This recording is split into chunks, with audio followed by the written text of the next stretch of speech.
Pak.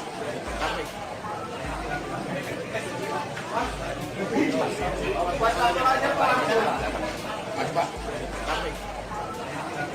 Ya, ya, ya.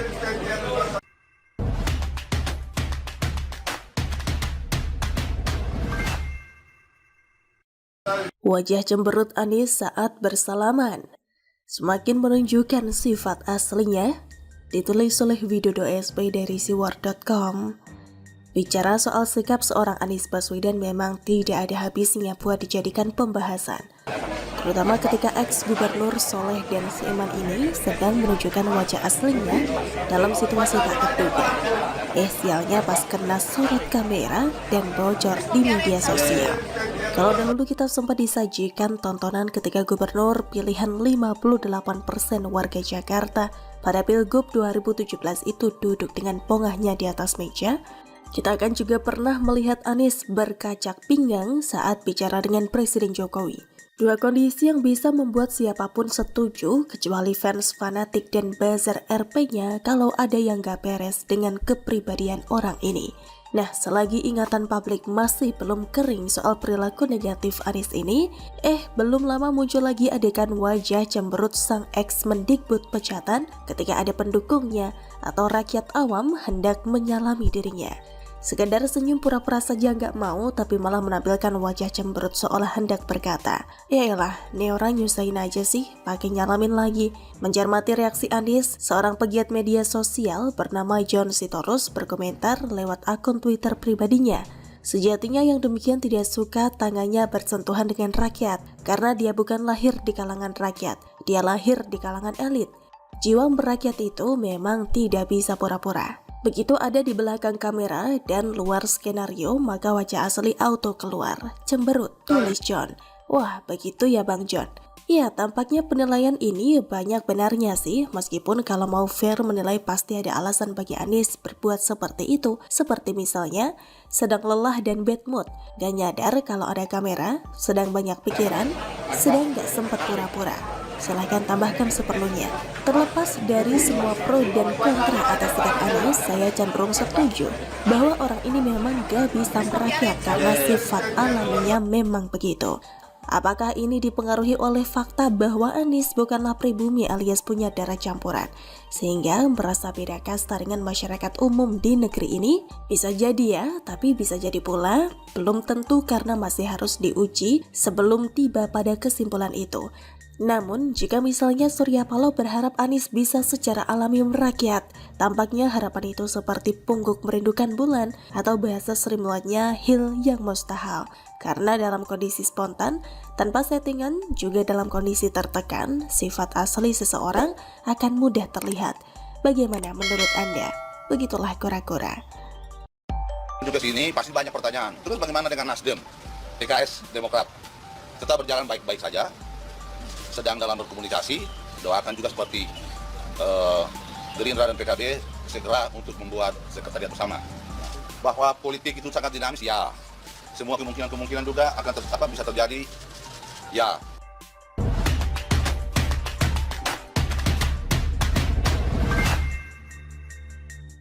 Kasihan. Sok ngatur minta sekber segera diresmikan, Demokrat dicuekin oleh PKS dan Nasdem. Ditulis oleh Ferry Batli dari siwar.com. Di tengah nasibnya di ujung tanduk atau nyaris jadi partai gurem, Partai Demokrat terus berusaha agar tetap punya perwakilan di DPR. Salah satu cara yang dilakukan adalah dengan mengupayakan AHY jadi cawapres. Pertanyaannya, kenapa ketum mereka harus jadi cawapres? Karena pertama, Partai Demokrat akan dapat efek ekor jas, sehingga perolehan suara partai tersebut sudah bisa dipastikan akan lebih besar dibandingkan tidak ada satupun kadernya yang bertarung di Pilpres. Dan kedua, kalau seandainya AHY sebagai cawapres menang, sudah bisa dipastikan Partai Demokrat akan jadi partai penguasa. Hanya saja meskipun targetnya cuma posisi wakil doang, tetap saja AHY tidak punya banyak pilihan soal siapa yang akan jadi cawapresnya. PDIP jelas-jelas sudah mengatakan menolak berkoalisi dengan Partai Demokrat. Artinya tidak akan mungkin AHY jadi cawapres Ganjar ataupun Puan. Sedangkan Prabowo, tiket cawapresnya sudah diamankan Caimin. Erlangga Hartarto tidak pernah sekalipun menyatakan ketertarikannya untuk menjadikan AHY sebagai wakilnya. Ia justru lebih tertarik berpasangan dengan Sandiaga Uno atau Erick Thohir. Harap maklum ya, kedua orang itu kan konglomerat, jadi bisalah duit mereka digunakan untuk dana kampanye.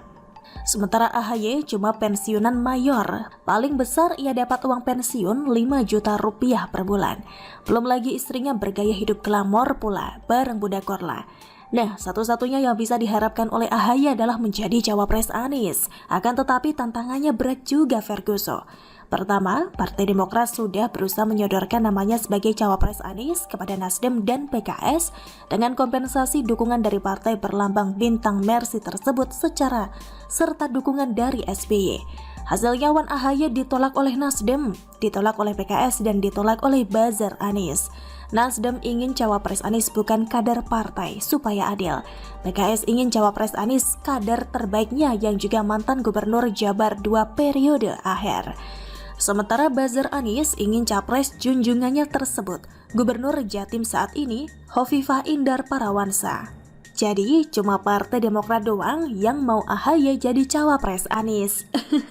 Yang lainnya tidak ada yang mau, termasuk Anies. Dari gelagat yang dia tunjukkan sepertinya juga tidak mau berpasangan dengan AHY. Apa penyebabnya? Karena doi politisi digoreng dadakan Ferguson. AHY sebenarnya tidak ada minat sama sekali untuk terjun ke politik. Passionnya di dunia militer. Terbukti ia pernah menjadi lulusan terbaik dari Akmil tahun 2000 silam. Menjadi lulusan terbaik pada US Army Maneuver Captain Career Course. Meraih predikat summa cum laude dari US Army Command and General Staff College di Fort Leavenworth dan lain-lain. Karena ambisi bapaknya yang ingin membangun dinasti politik di Partai Demokrat serta ingin mewariskan kekuasaan sebagai presiden kepada anaknya, akhirnya AHY dipaksa jadi politisi. Tidak pelak ibarat Cristiano Ronaldo disuruh jadi joki karapan sapi, hasilnya pasti tidak seperti yang diharapkan. Berbeda dengan sebelumnya waktu jadi tentara, yang sering jadi yang terbaik. Ketika terjun ke politik dan mencalonkan diri sebagai gubernur DKI, AHY langsung gagal di putaran pertama. Kemudian saat ia ditunjuk jadi ketum Demokrat, nyaris dikudeta oleh kader partainya sendiri. Karena mereka tidak suka dengan cara licik yang dilakukan oleh SBY, menjadikan anaknya sebagai ketum partai tersebut. Artinya apa? Kader Demokrat saja ada yang tidak mau dipimpin oleh AHY, apalagi rakyat Indonesia. Kedua, supaya jadi cawapres Anies beneran, AHY agak nekat sedikit loh. Meskipun sudah ditolak oleh Nasdem dan PKS, ia tetap mengumumkan secara resmi Partai Demokrat mengusung Wan Anies. Demokrat resmi mengusung Anies ini untuk mengatakan kepada Surya Paloh dan Ahmad Saihu